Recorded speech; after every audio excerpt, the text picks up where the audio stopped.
Hello everyone, good evening. I'm Shreya Dondial. It's good to see you. Rarely do diplomatic moments, ladies and gentlemen, break the internet. But when the Prime Minister of India packed a packet of toffees in his luggage, he probably knew he would get a viral moment. And well, ladies and gentlemen, he did, as he handed over a packet of Melo-Di toffees to Italy's Prime Minister, Giorgia Meloni. Can we just put those visuals out, please? She giggled, he laughed, and well, the 27-second video has now crossed 100 million, setting a record of sorts.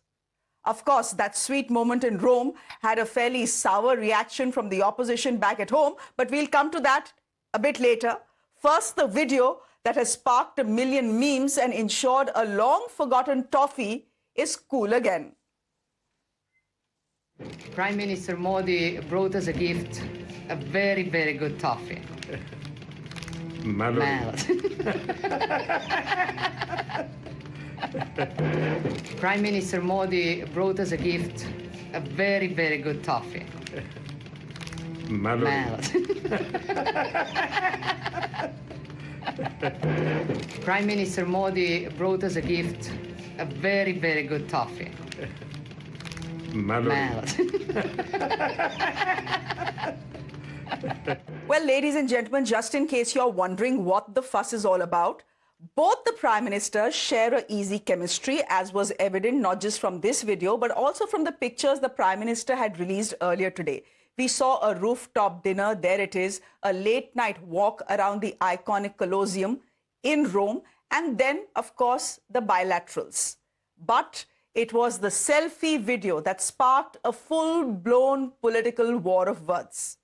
First off, the bloc was leader of opposition Rahul Gandhi, who said this wasn't leadership. This was nautanki.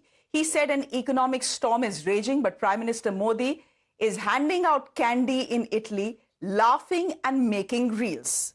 He sharpened his attack while addressing a rally in his constituency, Raebareli, and said that the Prime Minister is a traitor. Listen in.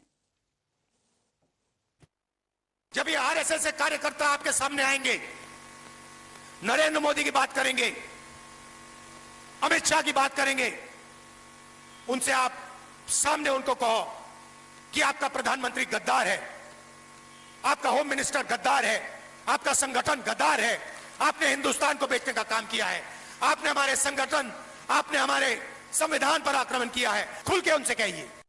संविधान हिंदुस्तान की आवाज है, तो जो संविधान पर आक्रमण करता है, जो संविधान को नष्ट करता है, उसको आप क्या कहोगे?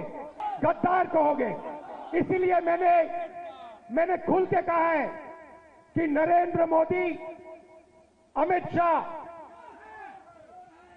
संविधान पर आक्रमण कर रहे हैं। आरएसएस के लोग सुन लो, आपने कहा कि मुझे माफी मांगनी चाहिए, मैं कभी माफी नहीं मांगूंगा, फिर बोलूंगा। Now, ladies and gentlemen, no sooner was the provocation telecast across TV screens, the war of words began. They went from Rome to Raebareli via Rawalpindi, with the BJP accusing Rahul Gandhi of being a puppet in the hands of Pakistan. Piyush Goyal, the Commerce Minister, asked why Rahul Gandhi was so anti-India and anti-Make in India, a clear reference to Melo-Di, which Parle makes. The Congress responded, saying Rahul Gandhi was just saying what the people of this country feel. In fact, one of the leaders, Pramod Tiwari, said this was a classic case of Nero fiddles while Rome burns. Take a look at how it played out. मैं कहावत के तौर पे कह रहा हूँ कि जब रोम जल रहा था तो नीरो बांसुरी बजा रहा था। हमारे प्रधानमंत्री जी भी जब देश में महंगाई 40 साल का रिकॉर्ड तोड़ रही है, बेरोजगारी 40 साल का रिकॉर्ड तोड़ रही है, गर्मी चरम पर है, डीजल पेट्रोल का संकट है, दवाएं तक नहीं मिल रही हैं, तो प्रधानमंत्री जी इटली भ्रमण कर रहे हैं। The people of India expect the opposition to give voice to what the people of India are thinking about their government today. And if we fail to do that, we will be traitors. मैं मानता हूं कि लगातार हो रही हार, निराशा कहीं ना कहीं उनके स्वभाव और उनके चरित्र में दिख रहा है, और यही हताशा और निराशा आज उनके इस सब तरह के शब्दों के बयान आ रहे हैं। क्या नक्सलवाद खत्म करना गद्दारी है? क्या इस देश की जमीन को सुरक्षित रखना गद्दारी है? क्या इस देश के तिरंगे का सम्मान पूरे विश्व में बनाना गद्दारी है?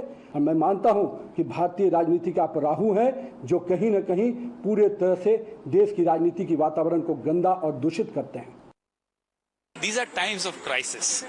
In these times, Prime Minister of India, a country like India, is expected to act with some sobriety. Sorry, there is nothing more than nothing. What are you trying to do? Trying to get traction on social media? Is that what you are there for? Rahul Gandhi की सोच अराजक है. Rahul Gandhi exactly speaks like urban Naxals. Rahul Gandhi ने 140 करोड़ देशवासियों को गद्दार कहा है. इस सबसे यही स्पष्ट होता है कि राहुल गांधी की नीति और नियत टुकड़े टुकड़े गैंग के लोगों जैसी है और वो इस बात से बौखलाए हुए हैं कि जो उनकी मंशा थी कि भारतीय स्टेट के खिलाफ लड़ने की, उनकी मंशा थी कि जेनजी को उकसाने और भड़काने की, वो कामयाब नहीं हुई। प्राइम मिनिस्टर ऑफ इंडिया ने एक प्रोग्राम में कहा कि नेशन को खिताब करते हुए कहा कि घर से काम शुरू करो और खुद बाहर के मुल्कों में चले गए। इस वक्त हमको टॉफियाँ बांटने के बजाय मुल्क की इकानमी को मद्देनज़र रख के उसका देखना चाहिए कि जो आम गरीब आदमी इसमें पिस रहा है उसको कैसे बचाया जाए। राहुल गांधी जी एक नाकाबिल आदमी है, एक नालायक राजनेता है, क्योंकि उनको जबरन उस कुर्सी पे बिठाया गया है जिसके वो काबिल नहीं है। जब उनको पूरी दुनिया में आज सम्मान मिल रहा है, वो सम्मान 140 करोड़ लोगों का है। इसलिए जो अपशब्द बोले गए हैं वह भी देश के लोगों के प्रति बोले गए हैं। राहुल गांधी जी को देश के लोगों से माफी मांगनी चाहिए।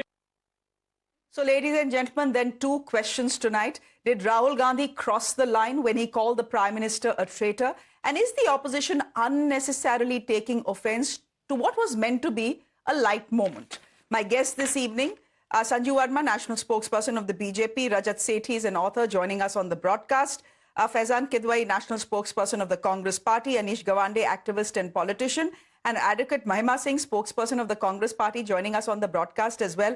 Advocate Mahima Singh, for obvious reasons, I'm going to start with you first. Why has Rahul Gandhi and the opposition turned a light moment in Rome into such a serious issue and escalated it to a level where Rahul Gandhi is calling the Prime Minister a traitor? Jai Hind. Shreya, I'm wondering, are we living in times where the Prime Minister of India is supposed to travel abroad and share light moments with his contemporaries, with his global contemporaries, while there is crises back home? I mean, there's a host of crises. It's not just one, and I think many more are in making. And yet the Prime Minister continues to look away. You see, our students are committing suicide because of NEET paper leaks that were perpetrated by BJP's own leaders. We are amidst a, inflation crisis. We are amidst a war crisis where the people of India are struggling for fuel, LPG, of which the prices are being hiked on a day-to-day basis, which the Congress Party warned right ahead of the 4 state elections, which have just been concluded. Okay. And what we see today is the Prime Minister feeling like 16 at 76 while in Rome. Well, I mean, he's free to feel like a teenager while he's 76 and responsible for answers back home. He's feel free to romance as he wants. But he must understand that while he takes his hashtag of Melo-Di very seriously, people back home are dying because of these crises, which his government is responsible for answering, which his government is accountable for. Okay. I mean, for heaven's sake, they better understand this is a government which was elected for a 3rd time, so that they will rather give us some answers, they will rather give us some solutions, rather he advises the people of this country. He expects the countrymen to not buy gold. He expects the countrymen to not travel abroad. Rather, he is traveling with a packet of Melo-Di. You would remember back in school, we used to take these toffees on our birthdays and special occasions. We would like to understand from the BJP, what is the special occasion? Is he celebrating the suicides of our students back home? No, is he celebrating the inflation back home? Okay, no, maybe he's celebrating Indo-Italian ties. And since this is the Prime Minister we are speaking about, I don't think it was a romantic moment. I think it was a diplomatic moment. Well, we all know what hashtag Melody stands for, don't we? It stands for Meloni and Modi. And that the two leaders share a good chemistry. What is the problem in that? Is there any need to get personal, with a light moment that has gone viral? Well, the BJP has every right to get personal on Mr. Gandhi and his family and the Congress party and our leaders. But when we do so, it pinches a bit. Of course it will, because they have no answers. They wish to evade, and now we'll hear the hue and cry of the BJP and its supporters on your very show. But let them give some answers to the countrymen. All right, you know, the global ties that he may be celebrating out there is all right. But why advise the countrymen something which he will not walk the talk on? Sanju Verma can respond to that. That he cannot follow himself. Okay, Advocate Mahima Singh, let the BJP now respond to that. Thank you, Shreya. We are 7 minutes into the debate, and I heard the Congress spokesperson making zero sense. They are as incoherent as it gets. But let me come straight to the point. First and foremost, Rahul Gandhi calling Amit Shah ji, Narendra Modi ji, Gaddar. Gaddari was when 38,000 square kilometers of Aksai Chin was given by Nehru to the Chinese. Gaddari tab hui thi when in 1974, Indira Gandhi handed over 163 acres of Kachatibu Island to Sri Lanka. Gaddari tab hui thi when Daniel Patrick Moynihan, the former US ambassador to India, said that Indira Gandhi was a CIA asset and was willing to share everything with the United States, from information to technology. Gaddari tab hui thi when in 1974, Indira Gandhi was willing to share nuclear technology with Pakistan. Gaddari tab hui thi when Nehru gave away Tia Pangnak and Chapji Valley to the Chinese. Gaddari tab hui thi when India gave up its extraterritorial rights on Tibet thanks to Nehru. Gaddari tab hui thi when Indira Gandhi gave away 93,000 prisoners of war to Pakistan but could not secure 54 Indian POWs who were left to languish in Pakistan. And let me tell you one more thing. Rahul Gandhi is the same person who went to Cambridge 3 years back and said, why are the United States and European Union not interfering when a large chunk of democracy is coming undone in India? Basically, Rahul Gandhi on foreign soil wanted the balkanization of India. That is called Gaddari. Rahul Gandhi 2 years back went to Texas. 1 minute, Shreya. He went to Texas and had the audacity to say that the Sikh community is not allowed to wear a turban or carry a kirpan. Gaddari tab hui thi when Rahul Gandhi gave a jadoo ki jhappi to a lady called Ilhan Omar, who refuses to accept that Kashmir is an integral part of India. And let me tell you, Shreya, 1 minute, because there was a lengthy monologue by the Congress party. My final points are this. India-UK FTA, India-Oman FTA, India-Singapore FTA, India-ASEAN FTA, India-Australia FTA, India-New Zealand FTA. ये कब हुआ? नरेंद्र मोदी की सरकार के चलते हुआ.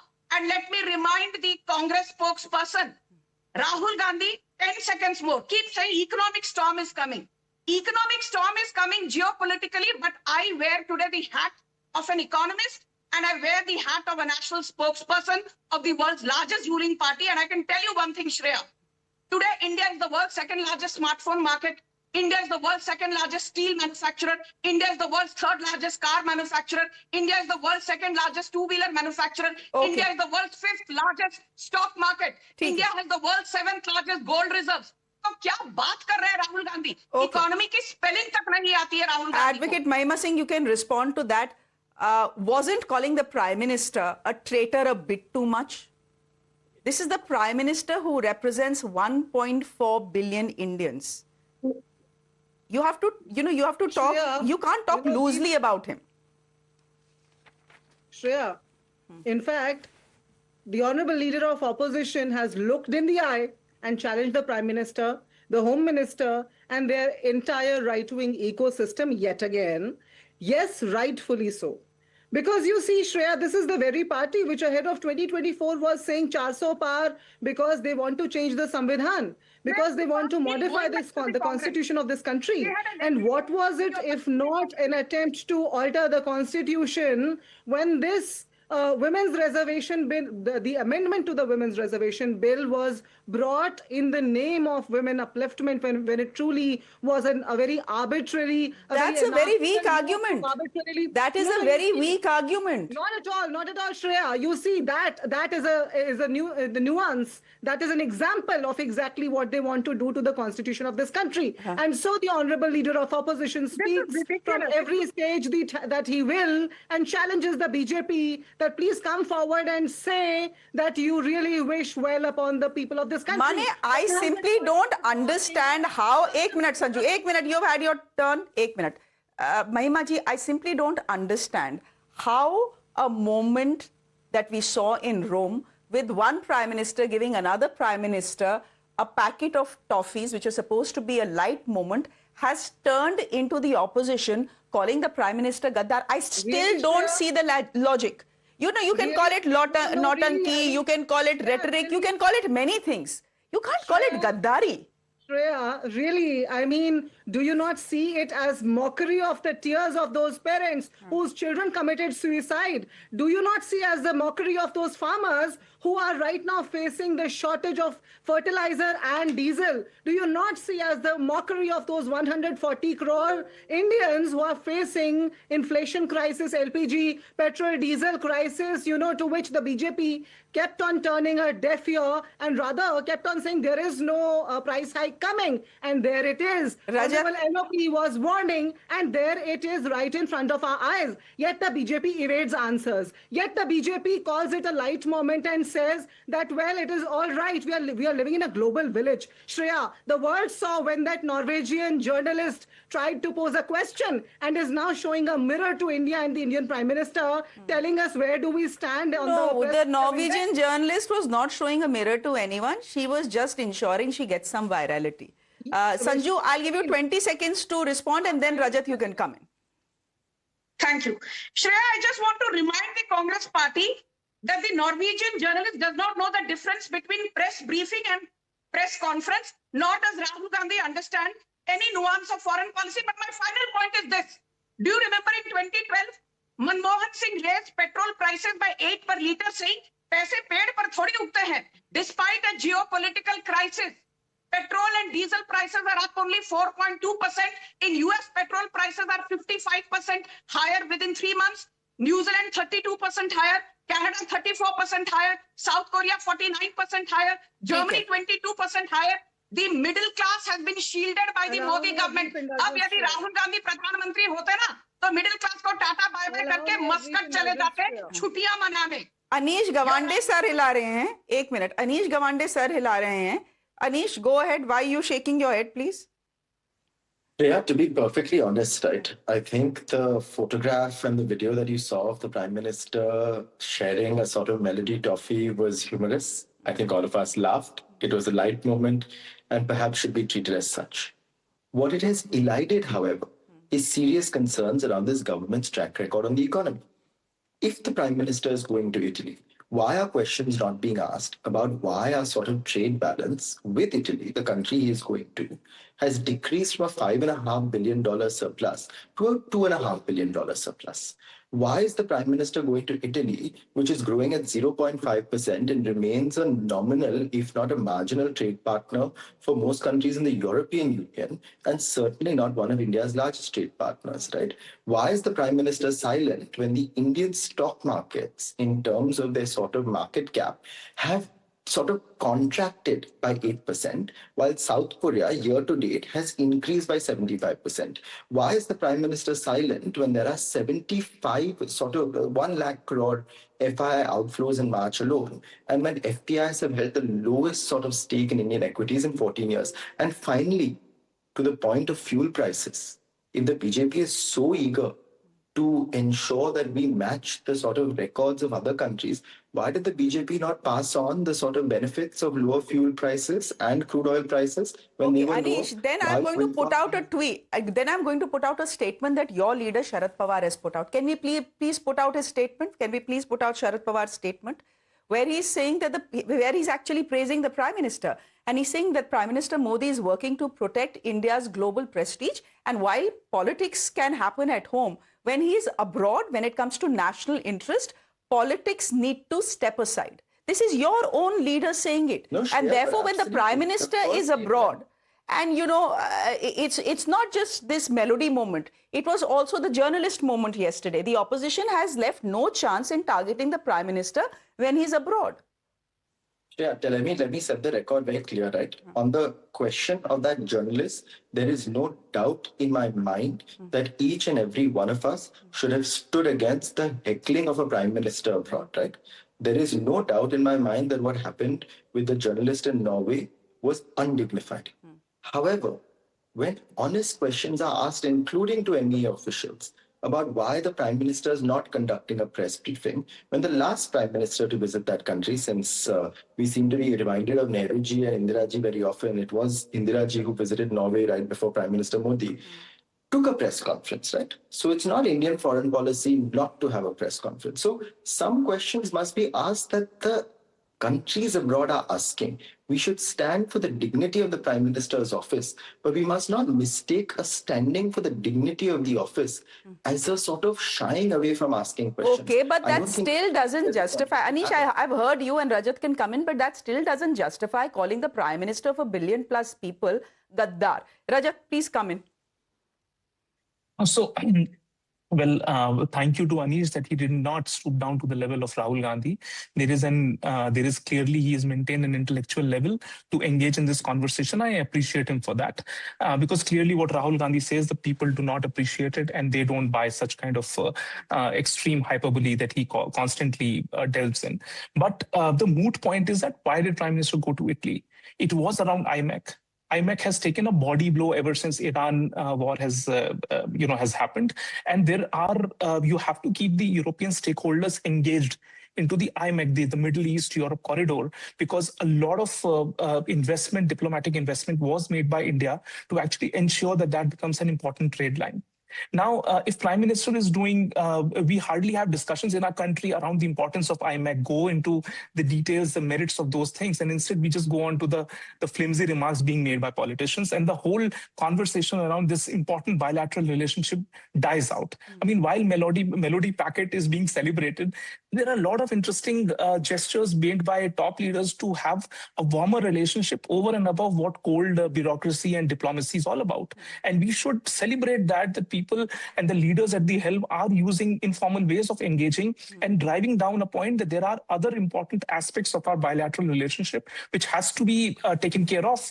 You know, if this can create a holding environment where we can have much more serious conversation, then why not? Okay. And this level of nuances, I don't think Rahul Gandhi has never served in a government. Lekin Rajat, therefore, he does not understand these things. Okay, counter question then. The visit obviously was meant for a reason. The Prime Minister didn't go to Rome to see the Colosseum alone, right? There is substance to this meeting. There have been bilaterals that have been held. There are MOUs that have been signed. My point is, the Prime Minister was perfectly aware of what this Melo-Di packet would do. It would overshadow everything he does from there on. So when you accuse the opposition of not understanding the nuances and just speaking about the Melo-Di packet, it was designed to be like that. So this is the problem with opposition, that they constantly fall for such baits. Look at Anish, he's asking good questions, that what is happening to the bilateral trade, that should be the center of conversation. But opposition who is full of such people who always fall for such bait. So this is what I'm saying, the conversation should be deeper. When our leader is actually going, you should not say that, hey, he's giggling there and while the country is crying. Austerity does not mean that the whole country should start weeping from tomorrow. Where is austerity about sadness? It's very simple. Prime Minister is going, he is not trying to say that, hey, gloomy days have come and I should always carry a gloomy face because the country is gloomy. No, the situation we have to collectively manage. There are issues which require government's intervention. Government is intervening. It doesn't mean that we carry a sorry face everywhere we are going into bilateral discussions. Come on, that is as bizarre as it can get. Respond to that. I mean, for the opposition to say that while Rome burnt, Nero fiddles, etc. is a bit too much, na? Rome is not burning, is our country burning? What do you think? Sir, 4 रुपए से बड़ा है petrol और diesel. Burning तो situation नहीं है अभी. नहीं. आपको मैं बताता हूँ what exactly is happening. See, Mr. Narendra Modi is constantly adding insult to injury. The way he was giggling while offering a melody to Meloni, it's like rubbing salts in the wounds of ordinary citizens, of farmers, of MSMEs. अरे sir, अब लोग हंसे भी ना, ये तो आप तो ज्यादा ही सीरियस हो गए ना. अरे आप सुन लीजिए ना, आप थोड़ा सुन लीजिए. अभी लोग बताता हूँ, हंसें क्यों नहीं? आप समझ लीजिए, this is the same Prime Minister who has led India to a brink of disaster, economic collapse, all thanks to his incompetence, and then he shifts the burden on clearing the mess to the ordinary citizens by giving a very puerile strategy. Okay, don't buy gold, don't do foreign trips, when that is not actually going to help. And the worst part is when some brain-dead zombies, sarkaris, masquerading as journalists, call it a masterstroke. It is even more pathetic. The students, their lives have been completely ruined because Mr. Narendra Modi has constantly facilitated these paper leaks. SC, ST, OBCs, their rights to reservations have been snatched because Narendra Modi is promoting constantly lateral entries. The rights to women for reservation, Narendra Modi deliberately linked the women reservation bill to delimitation so that there could be hurdles here. So this kind of an individual, when after mocking, after making the people of India suffer, he goes abroad and has the spokesperson from Bharatiya Janata Party, may I just, she says Pandit Jawaharlal Nehru surrendered Aksai Chin to China. This is a lie. This is a constant lie being promoted by BJP and RSS. At that time, India was a newly independent country, limited military resources, and whatever decision was taken unanimously by the cabinet, and then Sardar Patel was also part of that cabinet, and he also approved this move. Faizan, so stop now tell blaming me. Pandit Jawaharlal Nehru for everything. Now tell me, Faizan, एक minute. Faizan, एक minute, Sanju. Faizan, now tell me, the Prime Minister of a country going to 5 countries over a period of 5 days, is the Prime Minister going there to have a good time? Will you blame the Prime Minister for everything? Today, Mr. Pramod Tiwari has blamed the Prime Minister for the heat wave, saying, यहाँ पे इतनी गर्मी हो रही है, वो रोम में बैठे हुए हैं. You have just blamed the Prime Minister personally for the NEET paper leak. But the Prime Minister is to blame for everything. And therefore, the opposition can call him Gaddar whenever it wants to. See, who's in charge? It's the Prime Minister. And it was the Prime Minister under whom the DOPT Additional Secretary Sujata Chaturvedi writes a letter saying that mandatory reservation for SC, STs, OBCs is not necessary. They made sure that the 13-point roster is avoided so that SCs, STs, OBCs don't get jobs in the 45 vacancies that UPSC advertised. So who's responsible? Shouldn't we be asking any question to the Prime Minister? Yes. OECD, should the opposition be asking questions to the Prime Minister? Yes, definitely. That is the role of the opposition. Yes. And India needs a strong opposition. India wants a strong opposition. But with the opposition loosely calling the Prime Minister a traitor, will that help? Taking umbrage, taking umbrage to a viral moment which was supposed to be a light moment, will that really help? आप बोलिए prime minister से कि आप press conference करिए और सवालों का जवाब दीजिए, पार्लियामेंट में आप बोलिए कि हमारे सवालों का जवाब दीजिए. But he is on a foreign tour to ensure India's energy security, and you are calling him a gaddar. Right, energy security. Mr. Modi went to Israel. वहां पे उनको एक तमगा दे दिया गया था, which has no previous history. बस एक बच्चे को लॉलीपॉप देते ना कि इसको खाओ खुश रहो, वही शायद आज मेलोनी को दे आए हैं उसी तरह का lollipop. This is so unfortunate. Shia, the Prime Minister is making fun of India. He has surrendered India's strategic autonomy at Trump's feet. He's the same man who's singing praises for this global terrorist Netanyahu. Does this benefit India in any way? We are not buying the Iranian oil. We were getting so many benefits. We are forced to buy expensive American and Venezuela oil. You know, Venezuela has to give us additional $12 to $15 per barrel rebate so that we can get even in the transport cost. Sanju, I'll let you respond. Imagine the kind of disaster this man is leading India to. And as far as you said, calling traitor, let me quote this, Shreya. It was Sambit Patra who called Congress Party a party of traitors.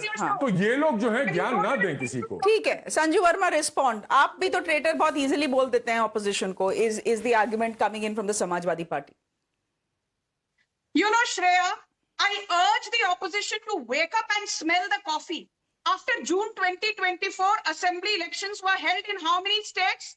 11. BJP won 7 out of 11 with a strike rate of 64%. Congress has a strike rate of 9%, winning only Kerala. Samajwadi Party will be routed in 2027.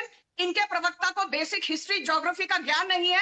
Modi सरकार को विदेश नीति पर ज्ञान देना बंद करिए. But I will respond to the more logical points raised by the NCP spokesperson here. You know, lot is being said about the economy very quickly in 30 seconds. GDP growth in the last 5 years, 7% plus. Average retail inflation in India, 3.4%. Current account deficit in India, 0.7%. During Congress, it was 4.8%. Our exports are at record high, $863 billion. Our forex reserves are the fourth largest in the world at $697 billion, enough to cover 12 months of imports. And don't forget, our fiscal deficit is just 4.2%. Under Congress, it was a dangerous 6.9%. But sabse badi baat, one last point. Do you know something, Shreya? In 2025, something happened which no journalist gives Modi government credit for. Opposition is in any case illiterate. Standard & Poor, the global rating giant, for the first time in 18 years raised India's sovereign rating to BBB from BBB minus. But Sanju Verma, your argument cannot, no. Your argument here cannot be all is well, because all is clearly not well if after 4 years the government is having to raise the rates of petrol and diesel. All is clearly not well if the government, if the Prime Minister not once but twice goes on a public platform and asks for austerity measures like not buying gold and not going on foreign holidays. So clearly all is not well. Maybe we need to hear more of that. We leave it there for the moment. I'll urge all our panelists this evening to see if they can find some melody, because I'm being told that it is sold out on Blinkit. Thank you very much, Sanjay Verma, Rajat Sethi, Faizan Kidwai, Advocate Mahima Singh and Anish Gawande for joining us. On that note, ladies and gentlemen, a quick break. There's much more news on the other side. Do stay with us.